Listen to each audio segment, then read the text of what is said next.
So let's open it up to a general discussion. Does anyone have a comment or question? My name's Adam Light. I'm co-chair with Alan Martinez for the Castro Coalition. We're looking at a lot of issues in terms of affordable housing in the Castro, and the real concern that we're not seeing a lot of young people come into the Castro now. And my question was for you, and I'm sorry I'm a little hard of hearing tonight. What was your name again? Ben Peacock. Ben Peacock. My question for you is, what do you see as the form of housing that homeless youth that are in San Francisco need? Is it like barracks housing or dorm style housing or studios, or what would you see as being the most constructive housing type that youth need in San Francisco? I mean, the model that people are using now is pretty much kind of standard now, the SRO model, single room occupancy hotel system, which, you know, is basically, you know, a super small studio. And there is a program right now that is doing some of that. I mean, our own sort of history of class and the need of everybody needs to have their own room and their own apartment and their own, you know, the idea of doing what you're talking about, like a bunk kind of situation or some type of warehousing people.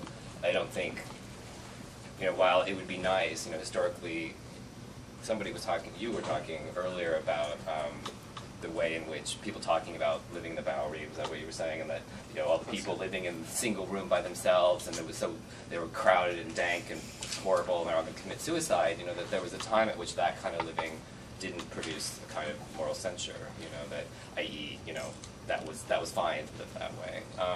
So I think probably the best model would be something like, at this point, you know, that would actually work as SRO, because, you know, the other kinds of stuff in terms of, say, shelters, you know, nobody, I mean, you know, they're not inviting places, and living, I mean, yeah, that would be, anybody else have any ideas? Can I interject, actually?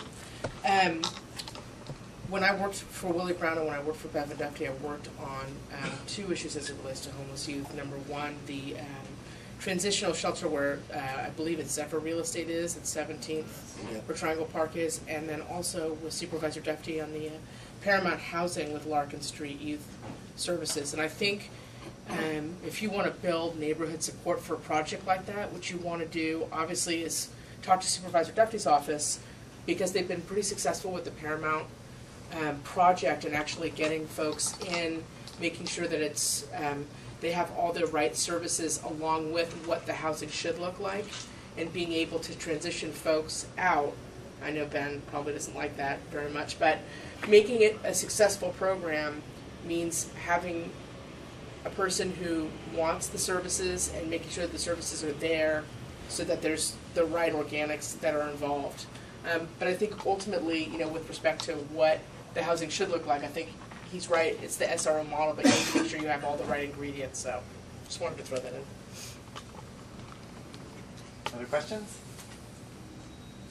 Yeah. I'm Joe Curtin, and I'm also with Castro Coalition, representing Castro Area Planning and Action. I guess a question I want to ask Joe is, maybe just throw it out there to everyone, is I think that there's a difference between being Italian or, you know, North Beach or Japantown or Chinatown.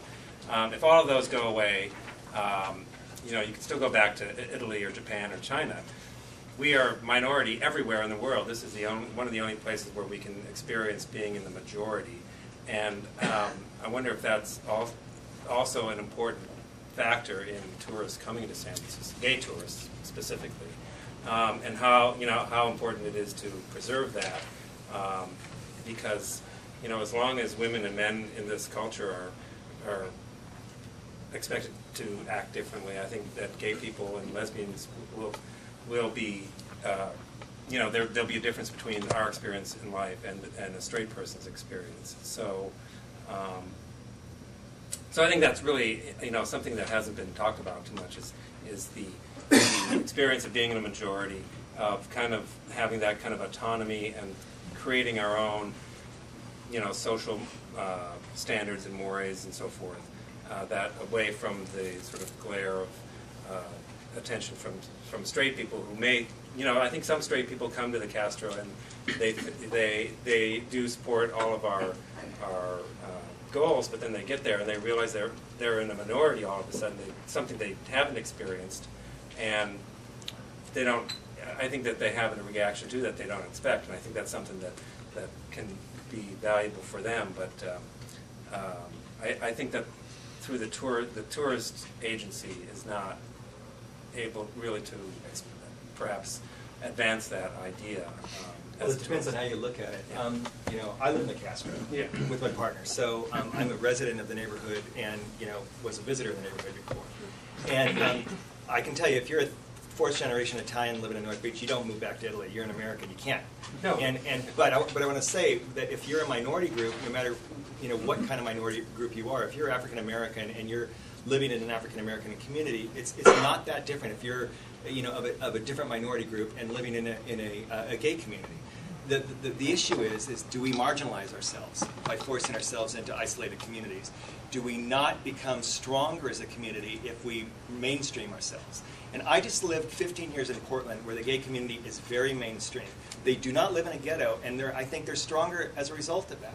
There are not neighborhoods where people feel that they're forced to live in if you're gay. You live anywhere, and your neighborhood, your school, you go to the public school, there are many same-sex parents. You don't feel like you have to go to the gay neighborhood to be a parent. We have 6 kids, and I'm very sensitive about what it's like to be a gay parent with kids in a school. And if you feel that you have to live in one isolated neighborhood to take your kids to school, or to hold hands walking down the street, or to go and play in the park, I think we're marginalizing ourselves. I think we're going to be stronger if we have the ultimate ability to become mainstream. And I don't think we can do that in every community right now. I think we can in certain isolated communities in the U.S., but I think that as the community matures, as we come out and as we gain our confidence, we'll be able to do it in more communities. And I think that is part of the process. And I think that the traveler can help us do that. It's like the traveler who opened up, a lot of kind of oppressed cultures in the world have changed because of travelers going there, and really kind of opening their eyes and seeing what the opportunities they have for that local residents as they kind of open those doors. Here in the middle. I'm Marshall Jones, and I live in the Castro, and I'm not representing an organization. But I'm concerned about the downside of making the Castro the gay mecca that it is. First of all, people not being able to afford to live there once they're forced out of the housing they're in by TICs or something else. Sorry, Rebecca, but that happens. And secondly, one other downside that leaped out at me is what we call commodification of the Castro. I don't mind tour buses, and I have no problem with people coming to the Castro to get laid or whatever. But when they come with knives and baseball bats and chainsaws for Halloween, and they come from the East Bay and they get their own bark, that really bothers me. And guns. And I live in the neighborhood, and that's one night I dare not go out. So it's only because the Castro has become a beacon that attracts that kind of stuff that we have to live with the outcomes. Somebody said in another context that if you're the light of the world, you're going to attract a few bugs. So what do you guys want to say to that issue? The downside of commodification. Nan, do you want to take a stab at that?